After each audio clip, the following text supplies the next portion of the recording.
This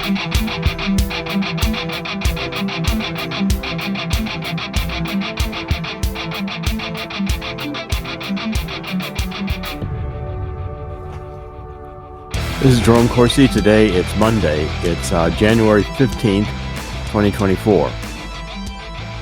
Today is the Iowa caucuses this Monday, so Trump, I think, is looking like he'll walk through to a victory. I don't think there's any real challenge to Trump in Iowa.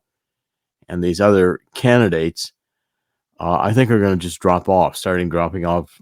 Chris Christie's gone. He'll probably show up as a pundit on CNN trashing Trump.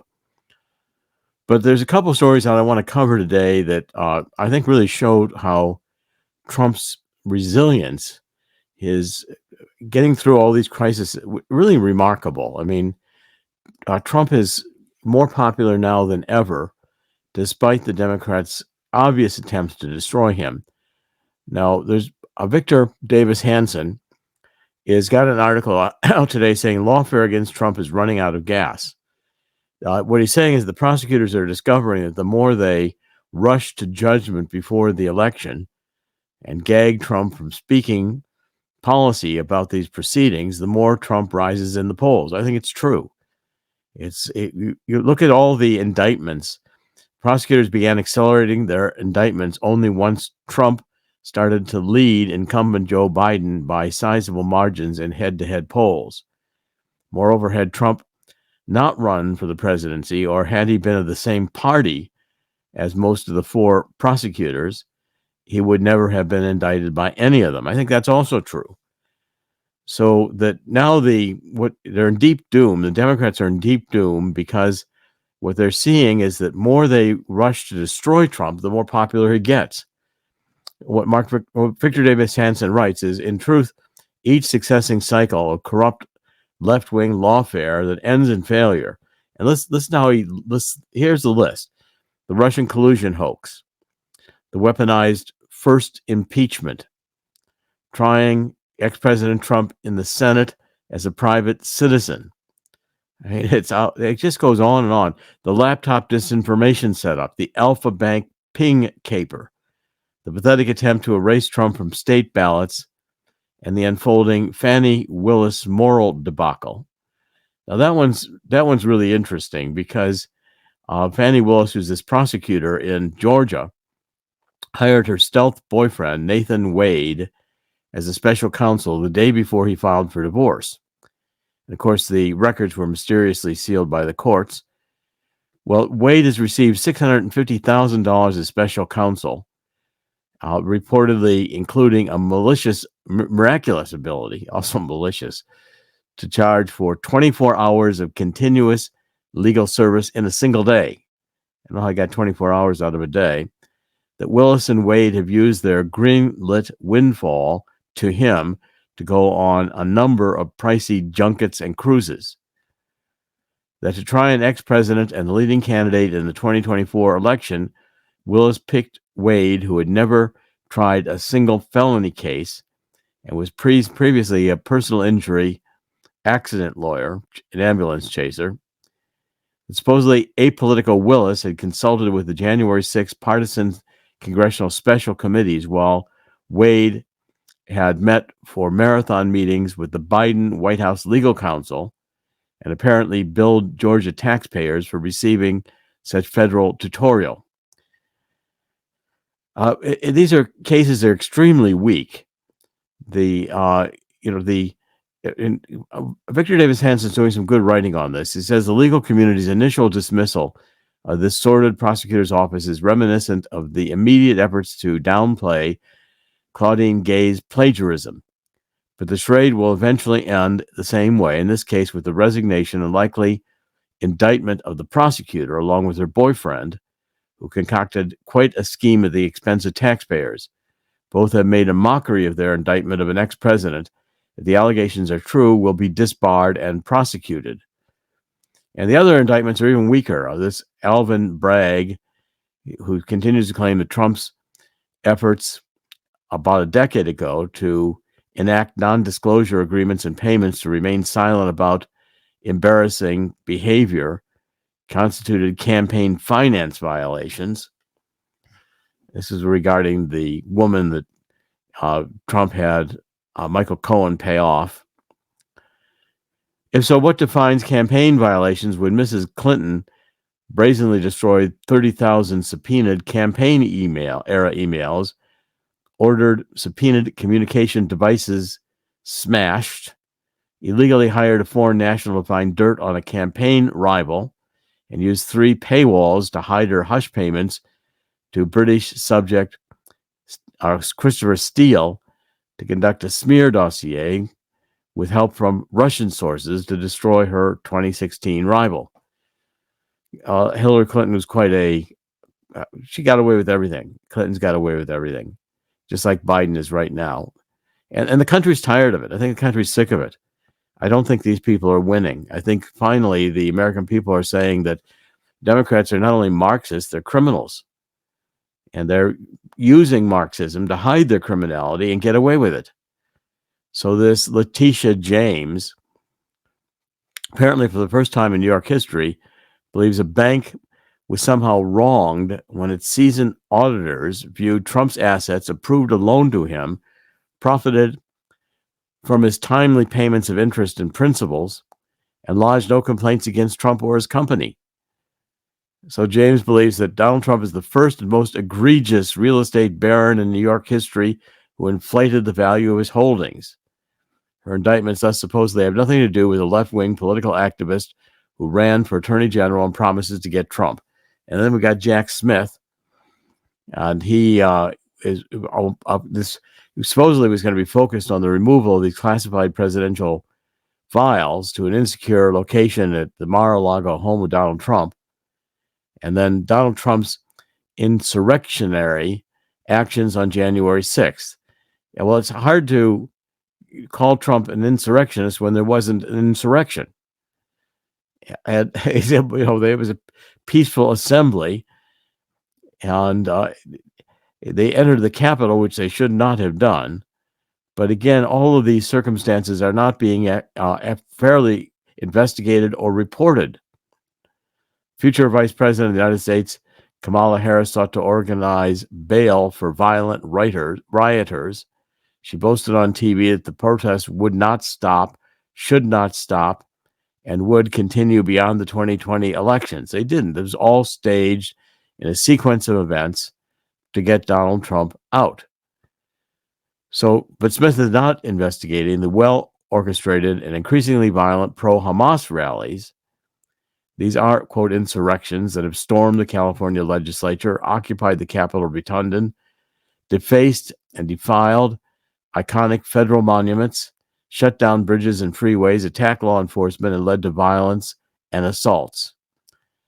So again, what Victor Davis Hanson is predicting, and I think it's probably true, is that these lawfare efforts are all going to fail and backfire against the Democrats. And that makes sense. In a rational world, these lawfare prosecutors wouldn't be given the time of day. I mean, the Democrats are just they're acting insane. And that's the heart of this woke DEI. We'll get to that in a minute. But the second case about Trump is that this was on NBC yesterday, and it was pretty surprising that this McCord, who is back again, and she's the one who was behind the second impeachment attempt on Ukraine when she was releasing information from the whistleblower. That's a long story. Again, people don't even remember the story because these come and go, one crisis after another crisis, all manufactured. But what happened with NBC is that McCord, she's in the State Department, a deep state actor.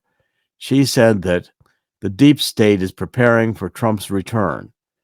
What she specifically said is that they've already started putting a team together and she's hinting that it's the military that are going to prevent Trump somehow or other from taking office. So, what are they going to do? They're going to have a military coup? And the military just about had a coup when Trump was in office, with Milley and all the other military saying that they were not going to go after the rioters, even if Trump had used the act calling out the military in case of domestic insurgencies. And Trump could have called out the military, and the military, if they had not obeyed, would have been insubordination, and Trump should have gone after them at the time. But what is being reported today is Trump is sparking fears among those who understand the inner workings of the Pentagon that he would convert the nonpartisan U.S. military into the muscular arm of his political agenda as he makes comments about dictatorship and devalues the checks and balances that underpin the nation's 2-century-old democracy. So they're saying if Trump got to be president, he would use the military to destroy the left. And what she is saying, McCord, is the military is hundreds of thousands of people strong, and ultimately Trump will find, but Trump, she's saying, will find those to do his bidding. Well, again, all of this is over the top, but they're signaling what they're going to do. So the left is so deeply afraid that Trump is going to be president again and will expose the fraud in the 2020 election, will expose the deep state's attempt to destroy America. And this, my book, I'm finding my book is getting greater acceptance now with this book about the truth about neo-Marxism, cultural Maoism, and anarchy. And the entire nature of what's going on today in the United States is almost inconceivable to somebody like myself who grew up in the 1950s and 1960s and realized that America at that time was deeply patriotic. I think a turning point in American history was Jack Kennedy's assassination. I've always believed that. And that that was a deep state action. And I will have a book out on the Kennedy assassination probably in February or early March. And Chris, would you like to comment on these? I mean, I think Trump is going to soundly win in Iowa. And I think what's going to happen is these other candidates are going to be exposed and dropping out. I mean, Nikki Haley certainly seems like a rhino, that she's more Democratic. She's even saying that the climate change is causing the immigration wave coming across the border. That was funny. Climate change. I guess that's the cause of everything. That and racism. Here's something that people should really understand about the primaries. Most of these people are really running for two things: running for president in 2028 and running as a potential alternative in case something does go wrong with Donald Trump. Maybe some kind of implosion. That could happen. I do believe there should be a safety net no matter what happens, and a second tier of candidates should be watched because, again, foresight's important. Keep an eye towards 2028. That's what I say. It looks like Trump is going to win this one out, and when he's there, it's only going to be 4 years. So you need people with name recognition already to put together a game plan for 2028. Well, that's a good point. And but yet these candidates, I mean, certainly Chris Christie, we've seen him forever. He likes the spotlight. That's him. That's a different story. And it's ever since he embraced Obama on the beach during Hurricane Sandy in New Jersey. Again, photo op. That's his thing. He needs the support of Democrat voters in New Jersey to stay alive there. So again, I'm going to give him that one. However, Larry Hogan has come forth, and he's the Republican governor in a bluish state, which was more liberal than Chris Christie. He was coming out in support of Nikki Haley. So one deep stater supports another. Well, Nikki Haley, I think, has not got a chance even in 2028. I think we'll have another whole slate of candidates in 2028. And I don't think necessarily it will be any of these. And that's a possibility, too. And I believe the Republican rank and file voter might come to recognize that after this primary. And again, that's another good thing about a primary. I'd rather see a primary than a coronation, to be honest with you. Well, what the left is worried about is that Trump is going to destroy a lot of their agenda. And, he's going to demand the end of this DEI. He's going to go after the universities and student loans. We've been funding student loans, and Biden wants to forgive it all. That's just been pumping money into these universities to allow them to become more and more woke. I mean, you can't get an education today. You can get an indoctrination. And these places have turned into diploma mills, many of them, not all of them, but these kind of phony curricula are a way to get people to pay loads of money, come on in, fund the administration, and get out with a worthless piece of paper. Go on. You're on your own after that. Yeah, I mean, there were stories today. I didn't post them, but there are stories today about how universities are not giving out grades anymore. They're basically, you get an A or an A minus. Everybody passes. How the DEI is pushing out the meritocracy. You've got to have so many of this race, so many of that race, so many of another race. Then you had the psycho from Johns Hopkins University. What was it? The DEI officer there, I forgot her name. Sharita Hill Golden, who put together this monthly diversity digest. That's her big contribution to Johns Hopkins University, and sent a woke hit list. Supposedly, it was an email telling people that anyone white, male, or Christian is privileged, and kind of railing off on them. And yet, even though she got reprimanded, she keeps her job.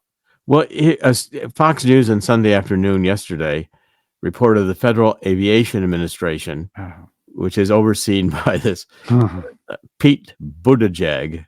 Of course. Okay, we all know about him. We don't have to detail that. He rolled out a new diversity and inclusion program to hire people with severe intellectual disability and psychiatric disability, among other disabilities, just days after the latest mid-air near collision involving a 737 Boeing Max, 737 Max. So we're going to now start hiring people to be air traffic controllers who, the DEI, diversity, equity, and inclusion. And that's what you'll need to do. So if you have an intellectual disability, you're not smart, or a psychiatric disability, you're crazy, you're going to be allowed to direct airplanes in the sky. Well, they're allowed in the administration, so why not, right? Just expand the whole thing. Well, yeah, I mean, where are we going to end with this DEI? I mean, so you pick up by race. If we do identity politics, do you have to have a midget? Do you have to have somebody who's, how about the intersectionality? So, okay, so if a midget could do the job, fine. That's equal opportunity. Equal outcome is a whole different bird. Well, equity is not equality. Right. That's absolutely not. Diversity, equity, and inclusion means that you're going to decide who's hired or who gets into universities by, we need so many of this identity. So but then when you get intersectionality, this becomes expanded to infinity. So let's have, we need to find a woman. That's one plus in the intersectionality, because that's one form of discrimination according to these people. It's a woman, and then black. Now we're getting two. No, women are being pushed aside here too, in favor of male to female trans women. Well, we're getting there. We're getting there. Yes. So I'm sorry, I jumped the gun on you. A woman, black, who's transsexual because she thinks she's a man. See, transsexuals are always considered men who think they're women. Well, women can think they're men too. Okay, who is really a cat that lived in ancient Egypt. So there's 5 now. That's who she is. Now, how about one who is all of those, who thinks she had an ancient life, but it wasn't in China, it was in India. So, well, as long as she supports Hamas over Israel, then you're in. And she was also a midget who had a psychological impairment and an intellectual impairment. We're getting pretty high here on the intersectionality score. How to create left-wing voters 101. Oh, yes, and also left-handed. It's insanity.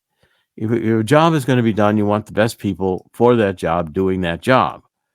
You don't want to hire somebody because of the color of their skin, which is inherently against the 14th Amendment, because it's not any longer treating people equally. I also saw another story this morning, which really floored me. The U.S. government workers are being told now to think trans people are women. Okay, so now we're going to say that trans people have to be thought of as women. Okay, that's fine. And then we think that men can have babies and periods. Yeah. That's ridiculous. So this new guidance coming out of the Biden administration is that saying that trans women, biologically male, actually go through menopause, and that they should never be asked what their real or birth name is. And so you've got a whole new protocol of how staff can be treated by colleagues and how to interact with each other when you're dealing with a trans who is actually a male. And this section on menopause states that it, quote, is a natural hormone transition that every woman and some trans men, trans women, and non-binary people will experience. Again, and this is what really bothers me. People just make these decisions. All right, I'm not. We know enough about the trans issue, but this whole non-binary and pansexual thing, and sticking nose rings in your nose, this portion of it's all about all about attention. I guess a lot of people in the current generation, which is kind of overdoing this, has been told all their lives that they're special and they're unique and they can do whatever they want, and they realize maybe slightly into adulthood that they can't do that, or even in their teen years, they're not really special. They're not this. So they have to find a way to be special and be unique. So we got this information commissioner's office. No. Okay. So the information commissar has declared that you must be guided by your trans colleague and their preferences. It is important that you avoid making assumptions, even when your intention may be well-meaning. And think of the other person as being the gender they want you to think them as. Use the name and pronoun that the person asks you to. What if they ask you to call them dog mattress, this gives me dog mistress? Yeah. All right. So here's what's going to happen, Dr. Corsi. I'm going to go into the Biden administration, apply there.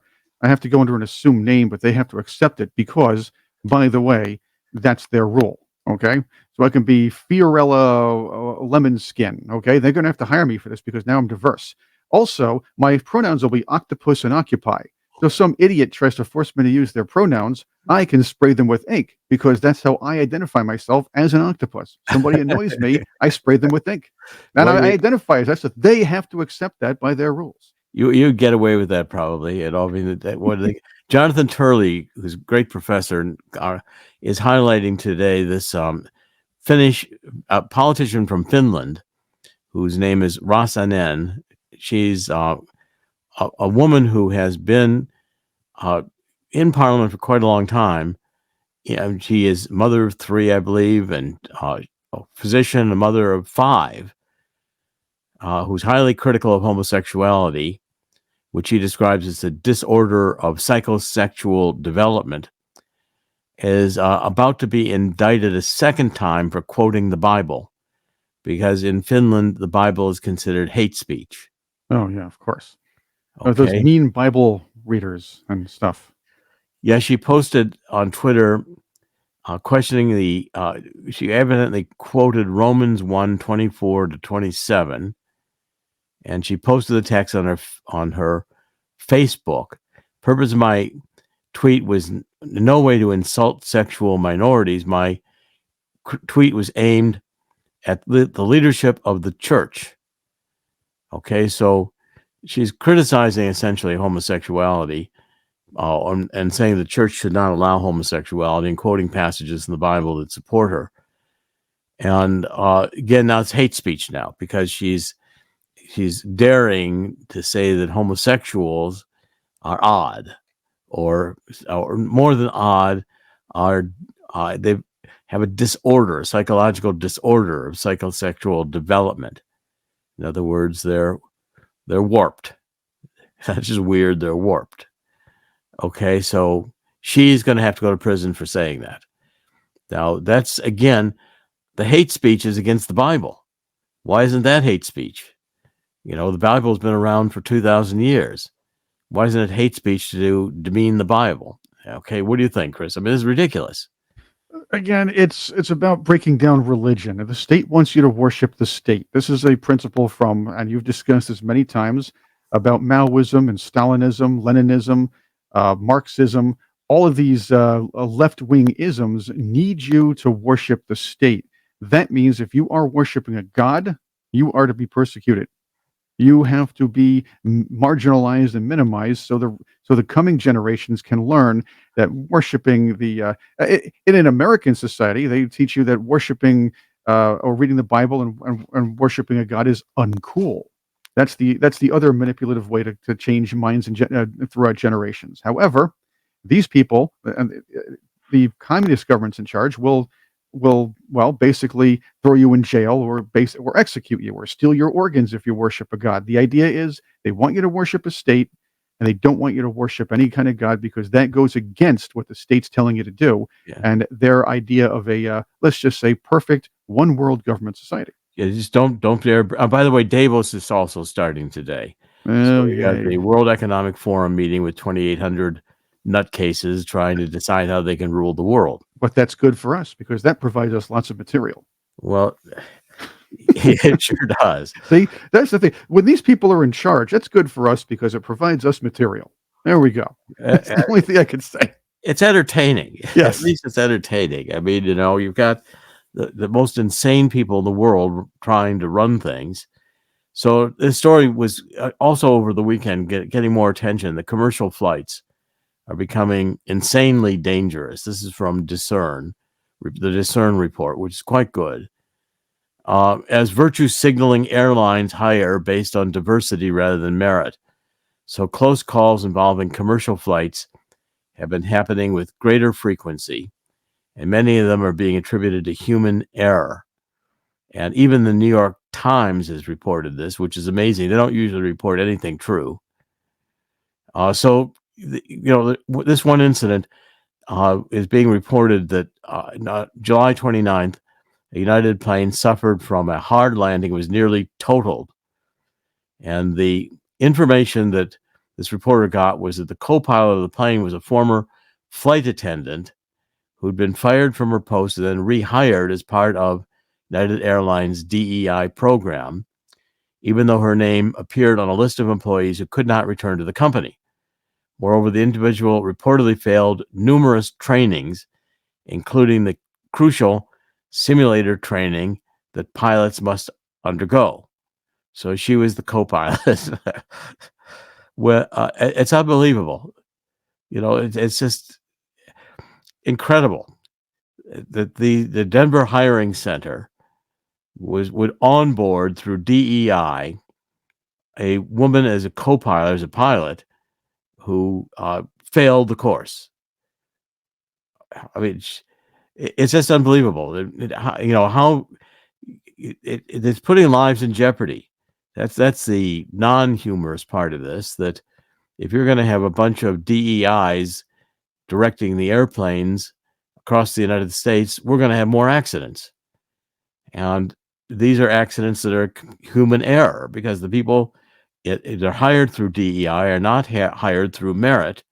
They're hired through how bizarre their intersectionality score might be. Okay, enough of this.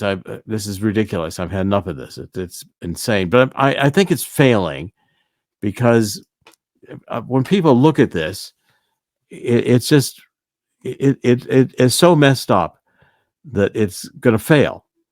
Because you can't run an economy, you can't run a country by hiring with DEI. By the time you get a military in drag, we're a bunch of transgenders, and you get promoted in the military because you're transgender. I noticed we promoted someone in the Space Force who's transgender. Wonder what the aliens are going to think when that person gets out to space. The aliens are probably going to laugh themselves to death about these people. The military today could probably do a transgender parade down Madison Avenue better than they could fight a war. I mean, why did we leave all that equipment in Afghanistan when we withdrew billions of dollars worth of military gear given over that can be used then by terrorists? We've got wars going on right now in Russia, Ukraine's not going to win that war. Are we going to escalate it till we actually put EU troops or NATO troops or US troops in there? Well, that'd be a direct war against Russia. And now we see with these, the Houthi in Yemen attacking ships, we're having ships being rerouted around the Cape, the Horn of Africa, to get from the Mediterranean to India or China rather than going through the Suez Canal and the Red Sea. Well, the Suez Canal was dug in order to get this passage to get to the India and China quicker. But no, we're going to disrupt the international supply chains by adding time and money and cost to these ships that are going to have to go a longer way to get to the India and China from Europe. And then a last story I want to cover, I want to talk about the economy for a minute. And this was an interesting story in a credit report that young adults used to dream of having their own homes, but that's not happening anymore. So you've got both Gen Zers and millennials who are about between 25 and 30% inclined to go back and live with their parents because they can't afford to rent or buy their own home. And of course, we're being told Bidenomics has worked and the inflation's under control. But when you look at the numbers, you'll see that the increasing percentage of Americans which is living with their parents is increased since 2000. And these are multi-generational households, which used to be the way humans lived. You'd have grandparents in the home and then the children get married and they could take over the house. I mean, they used to have families living generationally. But no, the dream was then to buy their own home. But what's happening is that the average home prices in the third quarter of 2023 was $431,000. So this is beyond the reach of many of the younger generations coming of age. And the rental market before the pandemic was $1,650 in terms of the average rent is now almost $2,000. So that the problem of surging rents is driving many of the younger people back into living with their parents. And so therefore, the unemployment numbers, which continue to be reported as good, are probably people with multiple jobs. And so when you say that there's 100,000 jobs created over the last 2 months, it's because people are working a second job in order to keep up their standard of living, which means that food costs have increased, energy costs have increased, and like it or not, we're headed towards a global crash because of the amount of debt out there. We're now at $34 trillion in our national debt, and Congress just cannot stop from spending. The Republicans in Congress just agreed to spend more money for a temporary fix to keep the government open. Gold is at $2,057 an ounce right now. It's consistently held above $2,000 an ounce. So a couple things on our sponsors, please, just noticing the economics here, get a copy of this free book called Swiss America. And by the way, get in now on the gold acceleration. Even if you can only afford a little bit of gold, get some. This book is how the coming global crash will create an historic gold rush. And the toll-free number at Swiss America is 1-800-519-6268. Write it down, 1-800-519-6268. And I think it's critical to do this. I think it's critical to have some gold, especially in your IRAs, your 401ks, and you have to do it the right way in order to have that continue the tax advantage. So also with Swiss America, if you look at our sponsors, and if you like the show, please support our sponsors. This is what keeps us going. The Swiss America also has this Walking Liberty $50 offer where you can get up to 250 of these coins by filling out the form at the price that they're worth in silver, which is it's really a lost leader for Swiss America, but it's for first-time clients. They're beautiful coins.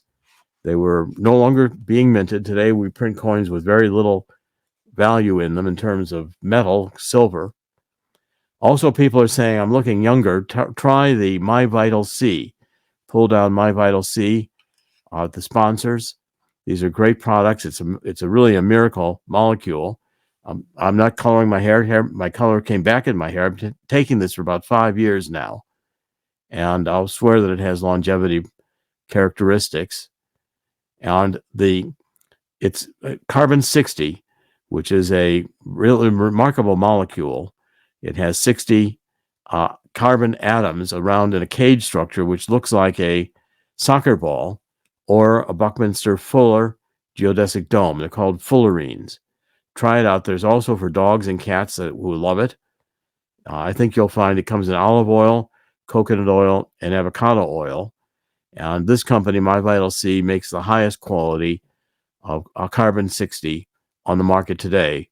Its founders, Chris Burris, his co-founder, was involved with the researchers at Rice University who discovered carbon 60 and won a Nobel Prize for doing so. And so therefore, we are going to also create Live Longer Better, which is a book we have out.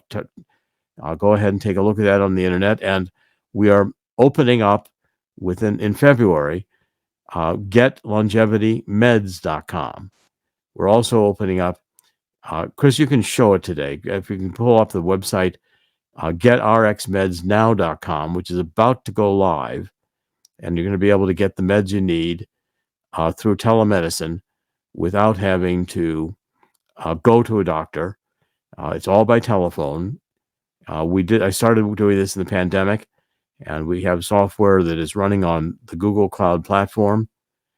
It's a outstanding ability at a reasonable price to contact a physician in your state, licensed in your state, and get the prescriptions you need, which will be e-prescribed and go directly to a pharmacy near you.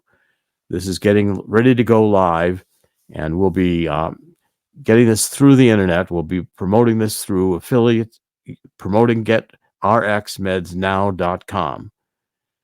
We'll announce when it goes live. It's in the final stages. We're just getting ready to turn it on. I've been working on this for 2 years. Chris, any final comments as we wrap this up today? You talked about the insurrection earlier in this, what they like to call the insurrection earlier in this broadcast. The funny thing was, and I was thinking about this, an insurrection is, it's an organized effort to overthrow or at least storm through a government to stop a process or shut it down or basically take over the government. This isn't the Whiskey Rebellion.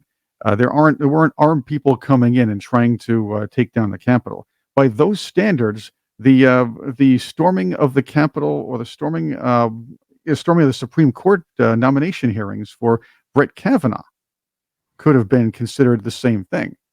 So these news people really kind of have to watch out, because thinking people are going to go back to what they said 6-7 years ago. This isn't the time when people don't have on the internet what happened when CNN's tried to tell us they had embedded reporters, and all of a sudden the guy was not even near the soldiers at the time, or not even near the forces.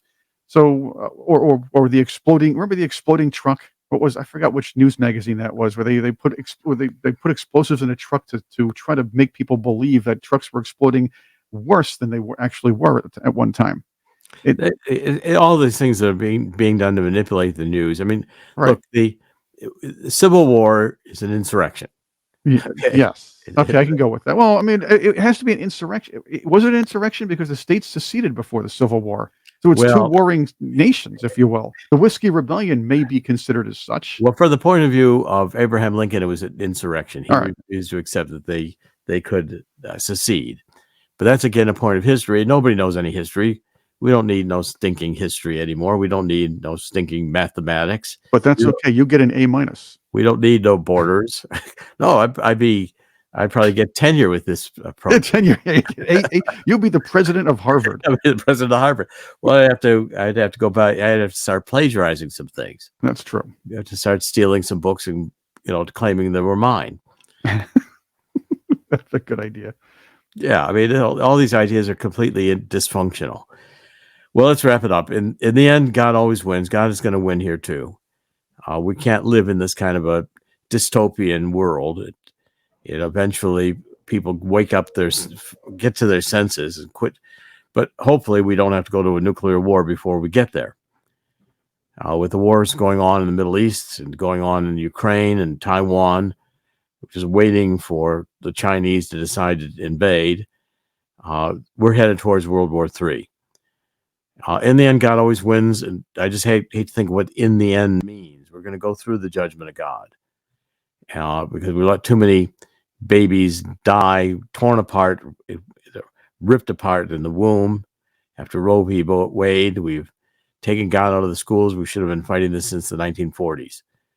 Satan is running wild these days, and Satan is chaos, language perversion. Democracy means censorship. Democracy means intolerance. That's not what democracy means. We don't have a democracy. We have a republic. We used to have a republic. Today, we just got anarchy. It won't last forever.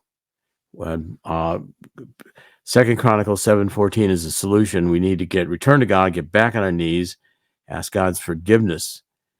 God will hear our prayer and heal our land. That day can't come fast enough. Dr. Jerome Corsi, today is Monday. It's January 15th, 2024. We're doing podcasts every weekday. On Twitter, you can find me at CorsiJerome1. And I'm rebuilding my following after I was taken off about a few years ago.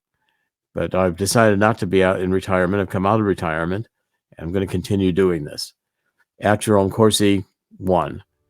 And I've started a Substack, which is, you can find me at jeromecorsiphd.substack.com.